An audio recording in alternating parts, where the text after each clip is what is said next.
and to introduce a guy with whom I have come to love as a brother, my good friend, Mr. Hubert Green.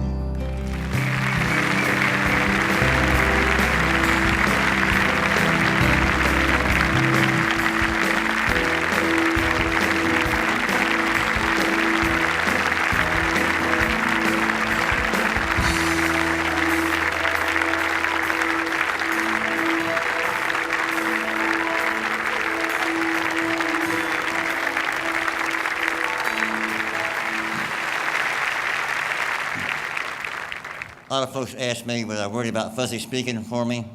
I wasn't worried because I think in the future he'll be here and I'll be speaking for him possibly. And turnabout's fair play, and I had the last laugh on him, so. I want to thank the Veterans Committee for having me here tonight. Without y'all's vote, I'd still be outside waiting for Curtis's phone call, for crying out loud.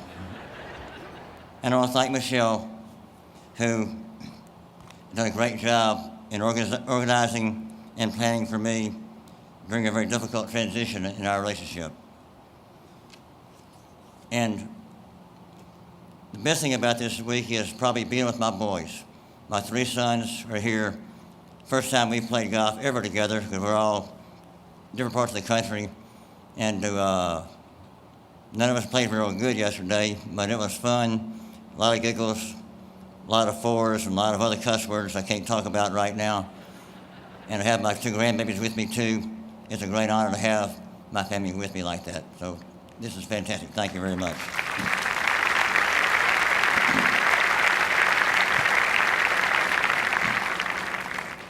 In the beginning, the Green children had to be involved in after-school activities. We weren't allowed to be drugstore cowboys, so I took part in other sports. But I was a little too hostile, mobile, and agile for football, basketball, and baseball. That left golf. The Green family played golf on many Sunday afternoons, and as the word got out to the other members of the Birmingham Country Club on what 9 the Green clan was playing, they avoided it like the plague. Our lack of organization and talent was legendary. When I was 9, I played the Future Masters 10 and under B Division in Dothan, Alabama. Had a 1-shot lead going to the next last hole, where Lee Harper, who is now club pro in Birmingham, made a 3-wood for a birdie on a par 5. They cut me by 1 shot. I was dismayed, upset, and like most 9-year-olds, I cried. But on the ride back home, that trophy I got, which is here in the Hall of Fame, is only 5 inches tall, felt like the Wanamaker Trophy. We had a small but good mix of junior players at the Birmingham Country Club, such as Sam Farlow, who was runner-up in the senior amateur, Bobby Lucky, who's here tonight, Jackie Adams, Charles Wilcox, Billy McDonald, and Hank Shelton. We had our own golf tournaments, played with PGB golf balls, little wiffle ball type things. We cut the greens with push mowers. We cut the cups out with Planters peanut cans. All asphalt and concrete pavement were considered water hazards. We put up 50 cents a piece for a regular tournament and $1 for a major. Bobby Lucky had the Lucky Invitational. Charles Wilcox lived on Clarendon Circle, and he had the Clarendon National. And I, of course, had the Green Acres Country Club.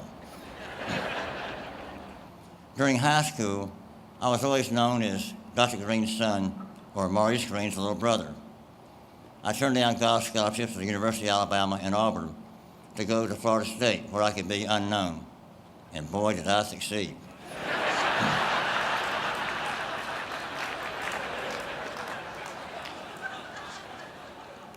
I've kept and enjoyed many friendships with the golf team members there.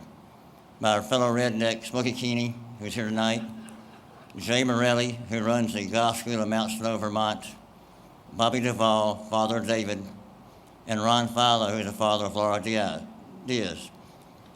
We were recruited to play golf there by the assistant basketball coach, Hugh Durham. Coach Durham didn't play golf, but if he could and had to, he could sell salt water in the Pacific Ocean. He'd make us do silly things, like play left rough out of bounds on the odd number holes and a right rough out of bounds on an even number holes. We only had a 9-hole course, So it made us think instead of just hitting the ball and going through the motions. I'm often asked, when did you decide to turn pro? Between my sophomore and junior years in college, the summer of 1966, the Southern Amateur was played on my home course, the Birmingham Country Club, and I was fortunate enough to win. This gave me some national exposure. Also, Matt McClendon was considered the best player in Alabama at that time. For the next year, we played in 7 tournaments. I won 4, he won 3, and that's my story. I'm sticking to it. That fall, he turned pro and won his first tournament. And since the word work is foreign to my vocabulary, I thought turning pro sounded pretty good. Being a green meant not doing anything just halfway. In high school, C's were average, and my father said, greens aren't average. He also said, if you dig a hole, dig a good hole. Be proud of the hole you dig. Sort of what Curtis was talking about, his father said. You gotta be very dedicated. I was to cut the grass in our front yard before I went out on Fridays. But if it rained on Friday, Dr. Green would say, you should have cut it on Thursday. There are enough ifs, ands, and buts in the Green household. All of us in the Hall of Fame have had success in golf, and my greatest supporter has been Hall Thompson. And I want to thank Hall for his continued support. As in true Green fashion, my sister, Carolyn Satterfield, has her PhD in history.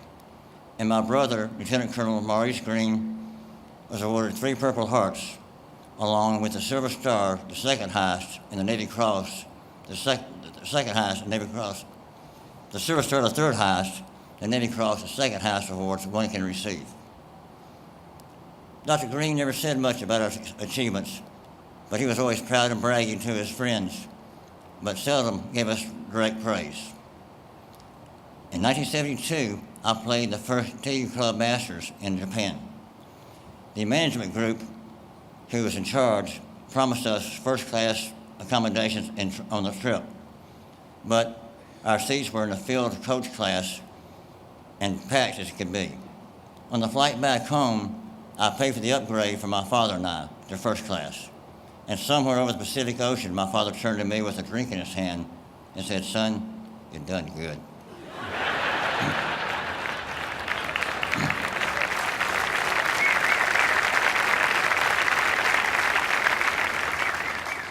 My parents have gone on to that par 3 in the sky, but as sure as I'm here now, I'm sure up there old Doc Green's turned to Mildred and said, you know, he's done good.